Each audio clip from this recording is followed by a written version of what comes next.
नमस्ते, मैं हूँ स्मिता और आज की हमारी क्लास है BSTC सेकेंड ईयर के लिए। हमारा विषय है आधुनिक विश्व में विद्यालय शिक्षा। मैंने आपको नेक्स्ट क्लास में यानी कि पिछली बार आपको नोट सेंड किए थे, जिसके अंतर्गत मैंने आपको बताया था कि स्वतंत्रता पूर्व जो भी शिक्षाएं हैं वो किस प्रकार की थी। उसके अंतर्गत हमने गांधी जी की शिक्षा पढ़ी थी, यानी कि गांधी जी का जीवन परिचय पढ़ा था और हमने गांधी जी का जीवन दर्शन देखा था। उसी संदर्भ में आज का हमारा पॉइंट है उसके आगे, आजाद भारत में बुनियादी शिक्षा। आजाद भारत में बुनियादी शिक्षा जैसे ही हम पढ़ते हैं या फिर हम सुनते हैं, हमारे मन में एक ही व्यक्ति का नाम आता है, वो है महात्मा गांधी का। क्योंकि बुनियादी शिक्षा का जो भी नीति थी या जो भी नीति निर्देश थे वो केवल महात्मा गांधी ने ही सुझाए थे। महात्मा गांधी के ही प्रयासों से बुनियादी शिक्षा संपन्न हो पाई थी। अब बात यह है कि ये बुनियादी शिक्षा थी क्या, बुनियादी शिक्षा के अंतर्गत कौन कौन सी चीजें आती थी। तो गांधी जी यूं कहते थे कि एक बालक को शिक्षा तो देनी ही चाहिए, लेकिन साथ साथ में उसको ऐसी शिक्षा देनी चाहिए जो उसके जीवन पर्यंत उसके साथ में चलती रहे, यानी कि उसके जीवन के साथ साथ में उसके साथ में चलती रहे। शिक्षा ज्ञान देती है, ज्ञान तो होना ही चाहिए, लेकिन साथ ही साथ में एक बालक को इस लायक बनाना चाहिए, उसको इस काबिल बनाना चाहिए कि वो शिक्षा भी अर्जन करे और साथ ही साथ में वो अपने आप को इस काबिल बनाए कि वो 2-4 पैसे यानी कि अपने जीवन का गुजारा भी कर सके। अपना जीवन का गुजारा करने के लिए महात्मा गांधी ने बहुत सारे सुझाव बताए थे कि कक्षा के अंतर्गत यानी कि पाठ्यक्रम के अंतर्गत ऐसे पाठ्यक्रम का समावेश किया जाए, या फिर कक्षा या फिर विद्यालय के बाद में अलग से क्लास लगाई जाए जिनमें क्या क्या बताया जाए। मिट्टी के खिलौने बनाना, कपास से सूत बनाना, ठीक है, कपड़ा बनाना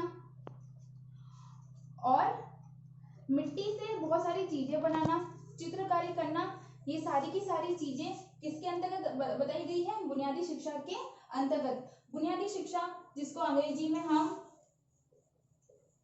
बेसिक एजुकेशन भी बोल सकते हैं। जो बुनियादी शिक्षा, बेसिक, जो शिक्षा का बेस है, जो वास्तव में शिक्षा कैसी होनी चाहिए, शिक्षा का प्रकार कैसा होना चाहिए, शिक्षा क्यों ज्यादा जरूरी है, वो सारी की सारी चीजें बुनियादी शिक्षा के अंतर्गत आएगी।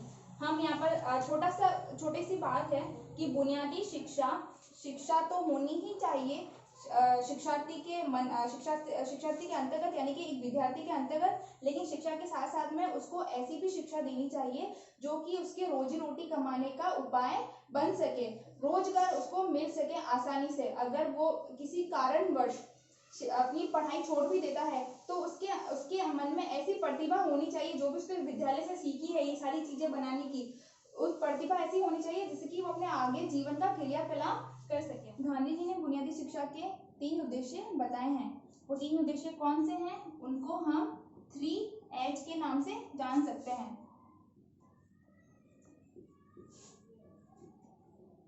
अब मैं थोड़ा सा ऐसा ही चित्र बना रही हूँ, ठीक है, आप लोग थोड़ा सही से बनाना। ये एक बालक है, ये है उसका 3H की उन्होंने उद्देश्य दिया है गांधी जी ने। तो पहला है हेड, दूसरा है हार्ट और तीसरा है हैंड,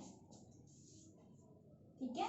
3H के अंतर्गत 3 चीजें आई हैं, पहला हेड, दूसरा हार्ट और तीसरा हैंड।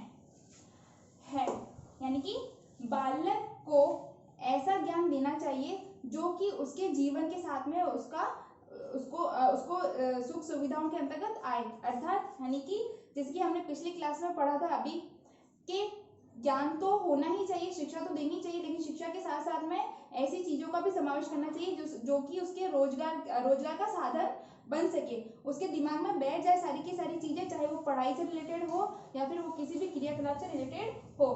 दूसरा है हार्ट, क्योंकि बच्चे का मन बहुत ही ज्यादा कोमल होता है, इसलिए उसे हमेशा हमें प्रेरित करना चाहिए, हमेशा उसको बोलना चाहिए कि उसको कभी भी ऐसा नहीं लगाना चाहिए कि वो बहुत ही हीन भावनाओं से ग्रसित हो चुका है।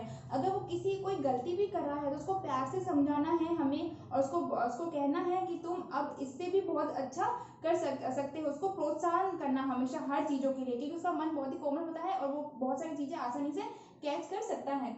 हमारा तीसरा है ऐसे रिलेटेड हैंड, यानी कि गांधी जी द्वारा ये कहा गया है कि बालक को ऐसी चीजों के लिए प्रोत्साहन करना चाहिए जिसमें उनका हाथ का उपयोग अच्छे से हो सके। जैसे कि वो मिट्टी के बर्तन बना सकते हैं, मिट्टी के खिलौने बना सकते हैं, वो चित्रकारी कर सकते हैं, वो बहुत सारी चीजें कर सकते हैं जो कि हाथों से की जा सकती है। तो ये था हमारा बुनियादी शिक्षा के उद्देश्य। मैंने आपको इसका उद्देश्य इसकी डिटेल क्या है वो बता दी है। अब बुनियादी शिक्षा के अंतर्गत 3H है। 3H के अंतर्गत क्या क्या चीजें आती है? पहला हेड, दूसरा हार्ट और तीसरा हैंड। इनकी सीक्वेंस ऊपर नीचे हो सकती है लेकिन ये 3 ही रहेगी, और इसका मतलब भी मैंने आपको समझा दिया है। ठीक है, अगर आपको इससे रिलेटेड कुछ समझ में नहीं आए तो आप मुझे ग्रुप में मैसेज कर सकते हैं, और इसके आगे की क्लास हम नेक्स्ट क्लास में पढ़ेंगे। नमस्ते।